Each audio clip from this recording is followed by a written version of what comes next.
Hello everyone. Nursing वाले भैया YouTube channel पर आपका बहुत बहुत स्वागत है।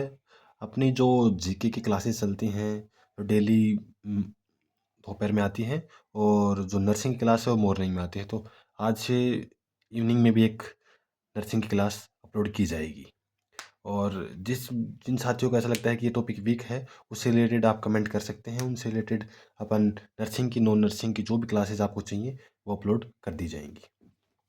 कल भी अपन ने कुछ क्वेश्चंस जीके के सोल्व किए थे। आज भी आप एक बार देख लीजिए क्वेश्चंस, और कमेंट में यदि आप पहले देख के कमेंट करना चाहें तो आप कर सकते हैं। ऐसा नहीं है इसके अंदर एक पर्टिकुलर टॉपिक से सभी जी के क्वेश्चंस नहीं लिए गए। अलग अलग टॉपिक से, अलग अलग चीज़ों से हम क्वेश्चंस लिए गए हैं। कुछ डेट्स के क्वेश्चन भी हैं, कुछ रिवर के क्वेश्चंस भी हैं, कुछ ओलंपिक टाइप गेम्स के भी हो गए, और कुछ एक दो क्वेश्चन साइंस के भी डाले हैं, और कुछ रीजनिंग के क्वेश्चन भी डाले हैं। क्योंकि लास्ट अपन ने कल भी रीजनिंग के क्वेश्चन नहीं डाले, और जो परसों जो परसेंटेज वाली क्लास दी थी उसके अंदर भी रीजनिंग क्वेश्चन नहीं थे। तो अभी स्टार्ट करते हैं आज का क्लास। आरटीआई एक्ट पास हुआ था। आरटीआई एक्ट कब पास हुआ था? आरटीआई एक्ट पास हुआ था 2005 में। Where will Olympic 2028 place? 2028 Olympic कौन से देश में खेला जाएगा? ये लॉस एंजलिस में खेला जाएगा। ठीक है। उज्जैन, उज्जैन जो शहर है, उज्जैन सिटी है, वो सिचुएटेड है किस नदी के किनारे? किस नदी के किनारे सिचुएटेड है उज्जैन शहर? शिप्रा नदी के किनारे। ये हर चीज़ का एक देख के चलो कि उज्जैन किस नदी के किनारे है, लखनऊ किस नदी के किनारे बसा हुआ है, कानपुर किस नदी के किनारे बसा है, दिल्ली। तो ये सब चीज़ें एग्ज़ाम्स के अंदर पूछ ली जाती हैं। तो इसलिए हर अलग अलग टॉपिक से एक एक क्वेश्चन उठाया गया है। स्मॉलेस्ट कंट्री पूछा गया है एरिया वाइज। एरिया वाइज कौन सी कंट्री है? Vatican city. वेटिकन सिटी क्या है? ये तो सिटी है भाई, और नहीं, ये कंट्री है पर इसका नाम है वेटिकन सिटी। अब एक डेट से क्वेश्चन लिया गया है कि अर्थ डे कब सेलिब्रेट किया जाता है? अर्थ डे सेलिब्रेट किया जाता है 22 अप्रैल को। 22 अप्रैल को कब क्या सेलिब्रेट किया जाता है? अर्थ डे। पर्यावरण, और अभी एक पूछा गया था होम्योपैथी का पूछा गया था। तो नर्सिंग के क्वेश्चंस के अंदर ये डेज, वाटर डे, मलेरिया, ये सब चीज़ डे पूछे जा सकते हैं। अभी कुछ नेक्स्ट क्वेश्चन है, लेंस के अंदर लेंस का जो कैमरा होता है उसके अंदर कौन सा लेंस इस्तेमाल किया जाता है? उसके अंदर कॉन्वेक्स किया जाता है।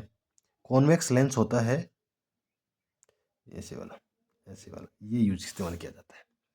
अब जनरल क्वेश्चन है, बट ये एग्जाम्स के अंदर अपने को एक नंबर दे के जाएंगे, तो ये चीज़ ध्यान रखें आप कि क्वेश्चंस को हल्के में बिल्कुल भी ना लें। गैस यूज होती है किसके अंदर? रेफ्रिजरेटर के अंदर कौन सी गैस यूज होती है? रेफ्रिजरेटर के अंदर तो अमोनिया होती है, अमोनिया गैस यूज होती है। उसके बाद बात करते हैं, ओहो, metal found in blood. Blood के अंदर कौन सा मेटल पाया जाता है? ब्लड के अंदर कौन सा मेटल पाया जाता है? अरे भाई, पाया जाता है हीमोग्लोबिन के, हीम और ग्लोबिन बनता है, तो उसमें क्या पाया जाता है बताओ? आयरन।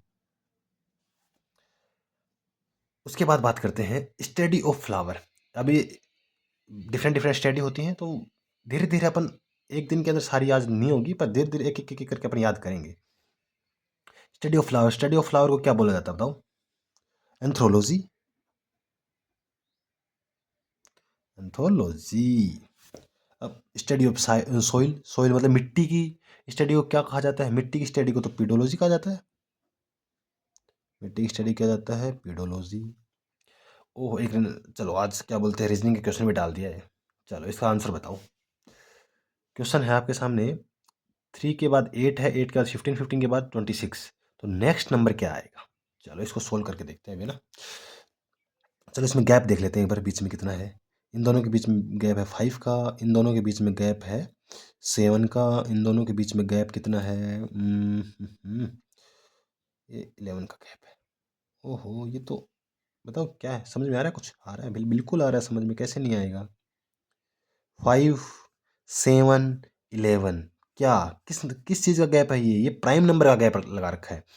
तो फिर तो 9, अरे 9 3 से डिवाइड हो जाता है, तो 9 प्राइम नंबर नहीं है। 11 के बाद प्राइम नंबर कौन सा आया था? 13। तो इसके बाद अपन इसमें ऐड करेंगे 13, तो इसका आंसर होगा 639 और 39। जिस भी साथी का 39 आंसर है वो करेक्ट है। और एक लास्ट क्वेश्चन और है जो रीजनिंग से रिलेटेड ही है। इसमें क्या क्या बताया गया है, 2 3 5 9 17 33, इसके नेक्स्ट क्या डिजिट आएगी। चलो इसको भी देखते हैं। इसमें कुछ आप देखो, सबसे पहले क्या होता है, इनके अंदर गैप देख लिया करो। गैप नहीं देखो, मल्टीप्लाई करके देख लो, डिवाइड करके देख लो, सब्ट्रैक्ट कर देख। यहाँ आपने सब्ट्रैक्ट करके देखा था ना, इसमें से इतना क्या होगा, इसमें से इतना क्या होगा। तो इसमें चलो ये करके देखते हैं, मैं आपको बताता हूँ क्या होता है। 2 2 जा, इसका क्या किया है बताओ। 2 को मल्टीप्लाई किया है 2 से, -1 कर दिया। 2 2 जा 4 -1 इज इक्वल टू 3। ओहो। 3 2 जा 6 -1 इज इक्वल टू 5। 5 2 जा 10 -1 इज इक्वल टू 9। ओहो, मतलब -1 हो रहा है। इंटू 2 -1 इंटू 2 -1 इंटू 2 -1 इंटू 2 -1 कितना हो गया, 66 -1 इज इक्वल टू 65। जिस भी साथी का आंसर 65 है वो आंसर हो गया। समझ में आया कि नहीं आया। 2 को 2 से मल्टीप्लाई करो, 2 और 2 से मल्टीप्लाई किया और -1 किया, 4 -1 इज इक्वल टू 3। 3 को 3 से मल्टीप्लाई करो, 3 को 2 से मल्टीप्लाई करो, 6 -1 5। अपने को लिंक ढूंढना है कैसे आ रहा है, तो इसका आंसर 65 आएगा। एक बार वापस रिवाइज कर लेते हैं, उसके बाद क्लास को एंड करेंगे। RTI एक्ट 2005 के अंदर, ओलंपिक 28 वाला कहाँ होगा, लॉस एंजलिस के अंदर होगा। उज्जैन के ऐसे प्राणनदी के किनारे है। सबसे छोटा कंट्री कौन सा है, वेटिकन सिटी है। और अर्थ डे 22 अप्रैल को मनाया जाता है। लेंस के अंदर कौन सा कॉन्वेक्स लेंस होता है। गैस रेफ्रिजरेटर के अंदर कौन सा अमोनिया होती है। ब्लड के अंदर कौन सा मेटल, आयरन का मेटल होता है। और उसके बाद स्टडी फ्लावर की एंथ्रोलॉजी होती है और सोयल की पीडोलॉजी हो जाती है। और ये कुछ रीजनिंग का क्वेश्चन है जो कि इनकी गैप और प्राइम नंबर के गैप के हिसाब से इसका आंसर 39 आएगा और लास्ट जो आंसर है उसका 65 आएगा। तो साथ बनाए रखें और ऐसे क्लासें आपकी चलती रहेंगी। और सपोर्ट बनाए रखें अपना साथ, और लाइक और सब्सक्राइब बिल्कुल करें।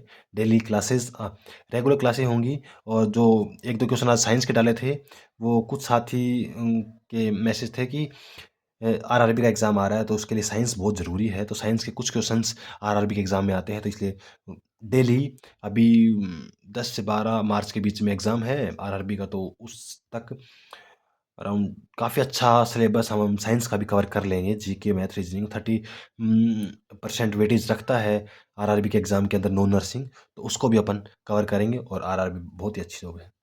तो साथ बनाए रखें, ऐसे ही क्लासेस चलती रहेंगी। धन्यवाद।